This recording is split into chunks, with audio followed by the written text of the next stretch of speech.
सबसे बड़ी समस्या है बार और एजुकेशन।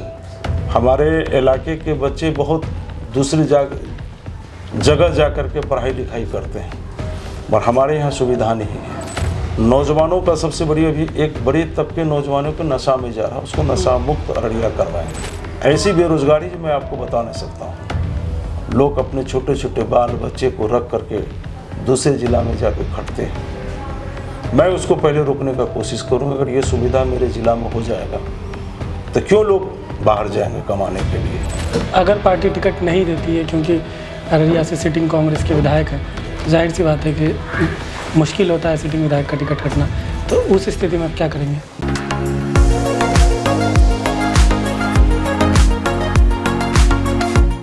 इसी साल बिहार में विधानसभा चुनाव होना है और इसी को लेकर हम एक दावेदार सीरीज चला रहे हैं, जिसमें अलग अलग विधानसभा क्षेत्रों से अलग अलग पार्टियों से या निर्दलीय जो लोग टिकट की दावेदारी कर रहे हैं या चुनाव लड़ने की तैयारी कर रहे हैं, उनसे हम आपका परिचय करवा रहे हैं। हमारे साथ मासूम साहब हैं, तो सीधे चलते हैं, इनसे बात करते हैं। मासूम साहब, पहले आप अपना परिचय दे दीजिए।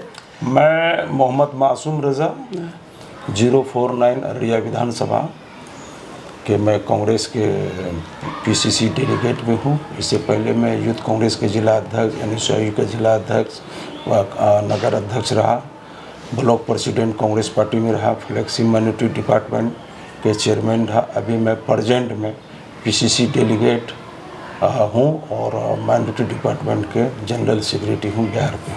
अच्छा, तो इस बार आप अररिया विधानसभा क्षेत्र से टिकट की दावेदारी कर रहे हैं कांग्रेस से? देखिए, हमारा सबसे बड़ी कि हमारे पार्टी का एक उसूल है और हर पार्टी का जो भी छोटा हो या बड़ा कार्यकर्ता हो, उसकी ख्वाहिश होती चुनाव लड़ना। और मैं आपके माध्यम से बताना चाहता हूं कि 1995 से लेकर अब तक मैं कांग्रेस पार्टी में हूं और मुझे गर्व इस बात का है कि मैं पीसीसी डेलीगेट होने के नाते पूर्व में इससे पहले मैं अपने राष्ट्रीय अध्यक्ष को भी चुना और जनता की ख्वाहिश है कि चुनाव लड़िए। और 2020 की में जो मैं पहले मेरे प्रत्याशी के रूप में मेरा नाम पहले जा चुका था 2020 में, पर किसी कारण पार्टी का फैसला हुआ, उसका फैसला सर्वोपरि है। और इस मरतबा जनता चाह रही है कि चुनाव लड़िए, क्योंकि पार्टी हम लोग सिस्टमेटिक हैं और आला कमान का जो भी फैसला होगा, शीर्ष नेतृत्व का जो भी फैसला है, और मुझे उम्मीद है कि जनता की अदालत में जनता की आवाज़ को हमारे जो शीर्ष नेता को जरूर सुनेंगे और चुनाव लड़ने की ख्वाहिश हर कार्यकर्ता को होता है, चाहे जिस दल का भी हो। तो विज़न क्या है आपका? क्या लेकर लोगों के बीच जा रहे हैं आप? अररिया विधानसभा क्षेत्र में क्या काम नहीं हुआ है जो आप करेंगे? देखिए, अररिया में बहुत सारी चीज़ की कमी है। हमारा ज़िला 1990 में बना, मगर मूलभूत सुविधा से हम लोग कोसों दूर हैं। अभी मैं आपको बताऊं कि पलायन सबसे ज़्यादा हम लोगों के यहाँ है, बेरोज़गारी बहुत ज़्यादा है और नदी कटाव बहुत ज़्यादा है। और हम लोगों का सबसे बड़ी समस्या है बार और एजुकेशन। हमारे इलाके के बच्चे बहुत दूसरी जगह जा कर के पढ़ाई लिखाई करते हैं और हमारे यहाँ सुविधा नहीं है। अगर ये सुविधा अररिया में अगर हो जाए तो लोग क्यों जाएगा। मेरा सबसे बड़ी बात रहेगा कि अगर ऊपर वाला ने चाहा तो सबसे बड़ी यहाँ हम लोगों का जो सुविधा है वो बेरोज़गारी का, नौजवानों का सबसे बड़ी अभी एक बड़ी तबके नौजवानों को नशा में जा रहा है, उसको नशा मुक्त अररिया करवाएंगे। तीसरा रहेगा कि पलायन, जैसे कि अभी अररिया शहर के अंदर में देख लिए कि कम से कम दर्जनों आरा मिल था जो केंद्र सरकार की गलत नीति की वजह से ये बंद पड़ा और बेरोज़गारी बहुत है। ऐसी बेरोज़गारी जो मैं आपको बता नहीं सकता हूँ। लोग अपने छोटे छोटे बाल बच्चे को रख करके दूसरे ज़िला में जाके खटते हैं। मैं उसको पहले रोकने का कोशिश करूँगा। अगर ये सुविधा मेरे ज़िला में हो जाएगा तो क्यों लोग बाहर जाएंगे कमाने के लिए। खास के सीमांचल की बात है, सीमांचल में बहुत ऊपर वाला ने नियामत भेजा है। अगर उसको सही ढंग से अगर उसको किया जाए तो लोग दिल्ली पंजाब जाने की ज़रूरत है। यहाँ के लोगों में हुनर है, उस हुनर को अगर हम अपने सीमांचल के अंदर खासकर अररिया जी में अगर करें तो इससे हम लोगों को आने वाला जो नस्ल है उसको बहुत फ़ायदा होगा।